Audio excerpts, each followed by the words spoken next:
அன்பு தமிழ் நெஞ்சங்களுக்கு மெர்சல் கெலாட்டாவின் அன்பு வணக்கம். வாங்க இன்றைய காணொளி இதோ. அதாவது இப்போது நீங்க பார்க்கக்கூடிய இந்த நிலம் தொடர்பான பிரச்சனைகள் அனைத்தும் பெரும்பாலானவை பாத்தீங்கன்னா ஒரு அறக்கட்டளைக்கு சொந்தமான நிலங்கள் அல்லது அந்த அறக்கட்டளை நிர்வகிக்கக்கூடிய நபர்களுடைய பெயர்கள் இருக்கக்கூடிய நிலங்கள். ஆனா என்ன அப்படின்னா அந்த நிலத்தை எதற்காக கொடுத்திருக்காங்க, என்ன பர்பஸ்க்காக அவங்க முன்னோர்கள் கொடுத்திருக்காங்க அப்படின்னு நம்ம பார்க்கும்போது கோயில்களுக்கு தர்ம காரியங்கள் செய்வதற்காக அந்த நிலங்கள்லாம் கொடுக்கப்பட்டிருக்கு. அது இண்டிவிஜுவல் பேர்ல இருந்தாலும் அறக்கட்டளை பேர்ல இருந்தாலும் இந்த பர்பஸ்க்கு தான் அதை யூஸ் பண்ணணும் அப்படின்றதெல்லாம் எழுதி வச்சுட்டு அந்த காலத்திலேயே கோயில்களுக்காக அதெல்லாம் கொடுத்துட்டு போயிருக்கிறாங்க. நிறைய இடங்கள் என்ன பண்றாங்கன்னா இந்த பர்பஸை மறைச்சிட்டு சில நீதிமன்ற வழக்குகள் ஆர்டர்ஸ் மூலமாகவும் இல்ல மற்ற சில நிர்வாக ரீதியிலான சில விஷயங்கள் மூலம் என்ன பண்றாங்கன்னா இந்த பர்பஸை மறைச்சிட்டு அறநிலைத்துறையின் கவனத்திற்கு வராம இது போன்ற பத்திரப்பதிவுகள் நடக்குது அப்படிங்கிறது தான் நீங்க சொல்லக்கூடிய இந்த ஒவ்வொரு விஷயங்களும்.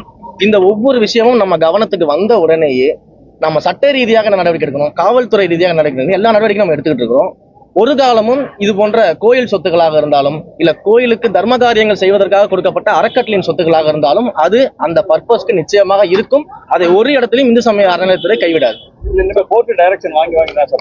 அதுதான் சார் சொல்றேன். எப்படி பழனியில ஒரு ரிஃப்யூசல் ஸ்லிப்பை வச்சு கோர்ட்டுக்கு போயிட்டு ஒரு ஆர்டரை வாங்கிட்டு அந்த இடத்த பத்திரப்பதிவு செஞ்சாங்களோ அந்த மாதிரியான விஷயங்கள் தான் இங்க நடந்துகிட்டு இருக்குது. ஈவன் இந்த பழனி விவகாரத்திலையுமே மாண்புமை உயர்நீதிமன்ற மதுரை கிளையில விசாரணைக்கு வரும்போது அங்க இருக்கக்கூடிய மாண்புமை நீதிபதி அவர்கள் தன்னுடைய அந்த இதில் ஜட்ஜ்மெண்ட்லயே சொல்லியிருக்கிறாரு, ஏற்கனவே இந்த கும்பல் தனி நீதிபதியினுடைய அந்த வழக்குல நீதிபதியும் நீதிமன்றத்தையும் ஏமாற்றி இது போன்ற ஒரு ஆர்டர்ஸை பெற்றிருக்காங்கன்றத நீதிபதியே மென்ஷன் பண்றாரு.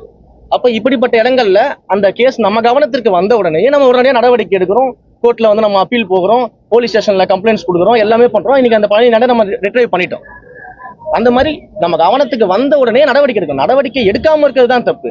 கடந்த கால ஆட்சியில மதுரை மீனாட்சி அம்மன் கோவில்ல இதே போல ஒரு அறக்கட்டளைக்கு சொந்தமான நிலம் பாத்தீங்கன்னா தனிநபர்களுக்கு பவர் மாற்றம் செய்யப்பட்டது. பல்வேறு இடங்கள்ல பவர் மாற்றம் செய்வதற்கான முயற்சி, பத்திரப்பதிவு செய்வதற்கான முயற்சி நடந்துச்சு. அப்படின்றது நம்ம கவனத்துக்கு வந்த உடனேயே 5 வருடங்களாக கடந்த ஆட்சியில அந்த கேஸ் மீது எந்த நடவடிக்கையும் எடுக்கல. காவல்துறை புகார் மீது எந்த நடவடிக்கையும் எடுக்கல.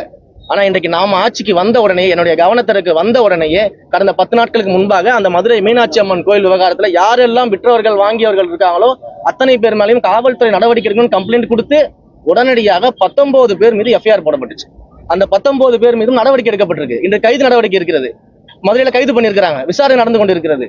அப்ப நம்முடைய ஆட்சியை பொறுத்த வரைக்கும் இது போல தவறுகள் நடக்கிறது நம்ம கவனத்துக்கு வந்த உடனே அந்த நடவடிக்கை எடுக்கிறோம். நடவடிக்கை எடுக்காம இருந்தா நீங்க சொல்றது நியாயம். நடவடிக்கை நம்ம எடுத்துட்டு இருக்கோம் இல்லையா? கடந்த 5 வருஷம் ஏன் நடவடிக்கை எடுக்காம என்ன பண்ணிட்டு இருந்தாங்க? கடந்த ஆட்சியாளர்கள்லாம் தூங்கிக்கிட்டு இருந்தாங்களா? கோயிலை காப்பாத்துறோம், கோயிலை நாங்க தான் மீட்டுறோம், நாங்க தான் கோயிலை காக்க வந்தவர்கள், நாங்க தான் கோயில் நிலங்களை மீட்க வந்தவர்கள் பேசினாங்களா கடந்த 5 வருஷத்துல? ஏன் இந்த மதுரை மீனாட்சி அம்மன் கோயில் வழக்குல என்ன பண்ணிட்டு இருந்தாங்க? தூங்கிட்டு இருந்தாங்களா? ஏன் நடவடிக்கை எடுக்கல? ஏன் கைது பண்ணல? இப்ப நாங்க வந்தோம்னு எப்படி கைது பண்ணோம்? அப்ப நடவடிக்கை தான் முக்கியம். கோயில் சொத்துக்களை மீட்பதிலும் அறக்கட்டளை சொத்துக்கள் எந்த பர்பஸ்க்காக கொடுக்கப்பட்டுச்சோ அந்த பர்பஸை நிறைவேற்றுவதிலும் இந்து சமய அறநிலையத்துறை மிக தீவிரமாக கண்ணாக இருக்கிறது. ஆட்சி அமைந்த பிறகு எவ்வளவு கோயில் திருப்பணிகளுக்கு அனுமதி கொடுத்திருக்கிறோம், பழைய திருப்பணிகள் விரைவுபடுத்தியிருக்கோமா? ஏற்கனவே இருக்கக்கூடிய திருப்பணிகள் எல்லாமே நம்ம விரைவுபடுத்தி நடத்திக்கிட்டு இருக்கிறோம். அதை தவிர வருகின்ற பட்ஜெட் கூட்டத்தொடரில் நம்முடைய அறிவிப்புகள் வெளியாகும். எத்தனை கோயில்களை நம்ம திருப்பணிகள் செய்ய போறோம், எவ்வளவு கும்பாபிஷேகங்கள் செய்ய போறோம், எத்தனை கோயில்கள் முழுமையாக சிதிலமடைந்த நிலைகளில் தமிழ்நாட்டில் இருக்கு, அது எத்தனை கோயில்கள் நம்ம எடுத்து செய்ய போறோம், பார்ஷியலா சிதிலமடைந்திருக்க கோயில்கள் எத்தனை கோயில் நம்ம எடுக்க போறோம், எவ்வளவு குளங்களை சீரமைக்க போறோம், எவ்வளவு தேர்களை நம்ம சீரமைக்க போறோம், அத்தனையும் வருகின்ற மானிய கோரிக்கை என்பது அறிவிப்பாக வெளியிடப்படும். அடிமனை பிரச்சனை உங்க எல்லாருக்குமே தெரியும். அது நீதிமன்றத்துல அந்த வழக்குகள்லாம் வந்துச்சு. அது மிகப்பெரிய சட்ட போராட்டம் அதுல இருக்கிறது. அது முழுவதுமாக சட்ட வல்லுநர்களால் ஆராய்ச்சி செய்யப்பட்டு அதற்கு என்ன விதமான முன்னெடுப்பு இருக்குமோ நிச்சயமாக எடுக்கும்.